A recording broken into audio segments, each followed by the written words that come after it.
ഇന്നത്തെ സിനിമ വാർത്തകളിലേക്ക് ഇവർക്കും സ്വാഗതം. 2026 മലയാളത്തിലെ അടുത്ത വലിയ സിനിമ ബിഗ് ബഡ്ജറ്റ് സിനിമ ആട് 3 എന്ന സിനിമയുടെ ഷൂട്ടിംഗ് ഇന്ന് പാക്കപ്പ് ആയിരിക്കുകയാണ്. വിജയ് ബാബു നിർമ്മിച്ച് ജയസൂര്യ നായകനെത്തുന്ന മിഥുൻ മാനുവൽ തോമസ് സംവിധാനം ചെയ്യുന്ന സിനിമയുടെ ഷൂട്ടിംഗ് ആണ് ഇന്ന് പാക്കപ്പ് ആയിരിക്കുന്നത്.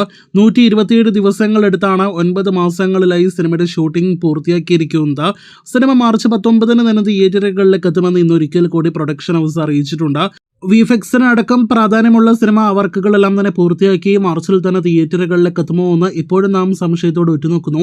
ക്ലാഷ് ഒഴിവാക്കുന്നതാണ് നല്ലത് എന്നാണ് വ്യക്തിപരമായ അഭിപ്രായം. ബാക്കിയെല്ലാം കണ്ടു തന്നെ അറിയാം. അമ്മയുടെ വിയോഗത്തെ തുടർന്ന് കഴിഞ്ഞ ഒരുപാട് ദിവസങ്ങളായി സോഷ്യൽ മീഡിയയും പൊതുപരിപാടികളും സിനിമ ഷൂട്ടിങ്ങിൽ നിന്നെല്ലാം തന്നെ വിട്ടുനിൽക്കുകയാണല്ലോ നമ്മുടെ ലാലേട്ടൻ്റെ അടുത്തതായിട്ട് ഷൂട്ട് ചെയ്യാനായിട്ട് ഒരുങ്ങുന്ന സിനിമയെക്കുറിച്ച് ഒരുപാട് പേർക്ക് അറിയാനായിട്ട് ആഗ്രഹമുണ്ട്. നേരത്തെ പ്രതീക്ഷിച്ചത് ഈ ജനുവരി മാസം 23 ആരംഭിക്കുന്ന എൽമോ 165 ലാലേട്ടൻ അടുത്തതായിട്ട് ജോയിൻ ചെയ്യുമെന്ന്.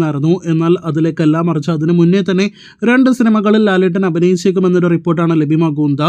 അതിലൊന്ന് ജയസൂര്യ നായകനെ എത്തുന്ന ബിഗ് ബഡ്ജറ്റ് സിനിമ ഇനിയും ഷൂട്ടിംഗ് എല്ലാം തന്നെ പൂർത്തിയാക്കിയിട്ട് റിലീസ് ചെയ്യാത്ത കത്തനാർ എന്ന സിനിമയിലേക്കാണ്. ഗോകുല മൂവീസ് നിർമ്മിക്കുന്ന സിനിമയിൽ ലാലേട്ടൻ കാമിയോ റോളിൽ എത്തുമെന്ന് നേരത്തെ തന്നെ റൂമേഴ്സ് ഉണ്ടായതാണ്. ഇപ്പോഴത്തെ ആ റൂമേഴ്സ് ശരിവയ്ക്കുന്ന രീതിയിലാണ് കാര്യങ്ങളുടെ പോക്ക്. ഈ വരുന്ന ജനുവരി 14 സിനിമയിലേക്ക് ലാലേട്ടൻ ജോയിൻ ചെയ്യുമെന്നും 3 ദിവസത്തെ ഷൂട്ടാണ് കത്തനാർ എന്ന സിനിമയിൽ ലാലേട്ടൻ ഉള്ളത് എന്നൊരു റിപ്പോർട്ടാണ് പുറത്തുവരുന്നത്. കത്തനാറിന്റെ ഷൂട്ടിംഗ് പൂർത്തിയാക്കിയാൽ പിന്നെ ലാലേട്ടൻ അഭിനയിക്കുക തുടക്കമെന്ന ലാലേട്ടന്റെ മകൾ നായികവേഷത്തെ അവതരിപ്പിക്കുന്ന സിനിമയിലായിരിക്കുമെന്നാണ് റിപ്പോർട്ട്. ലാലേട്ടൻ തുടക്കത്തിൽ അഭിനയിച്ചുകൊണ്ടിരിക്കുമ്പോഴായിരുന്നു അമ്മയുടെ വിയോഗമുണ്ടായത്.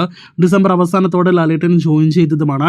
ഇനിയും ലാലേട്ടന് സിനിമയിൽ 5 താഴെ ദിവസത്തെ ഷൂട്ടുണ്ട് എന്നാണ് റിപ്പോർട്ട്. ജൂഡ് ആന്റണി സംവിധാനം ചെയ്യുന്ന വിസ്മയ മോഹൻലാൽ നായികവേഷത്തെ അവതരിപ്പിക്കുന്ന സിനിമയുടെ മൊത്തം ഷൂട്ട് അടുത്ത മാസം ഫെബ്രുവരിയിൽ പാക്കപ്പ് ആകുമെന്നാണ് മറ്റൊരു പ്രധാനപ്പെട്ട റിപ്പോർട്ട്. ജൂഡ് ആന്റണി സിനിമയ്ക്ക് ശേഷമായിരിക്കും ലാലേട്ടൻ എൽ 365 എന്ന തരുൺ മൂർത്തി സിനിമയിലേക്ക് ജോയിൻ ചെയ്യുക. അപ്പോൾ ലാലേട്ടൻ തിരക്കിലാണ്. കാത്തിരിക്കാം സിനിമകൾക്ക്.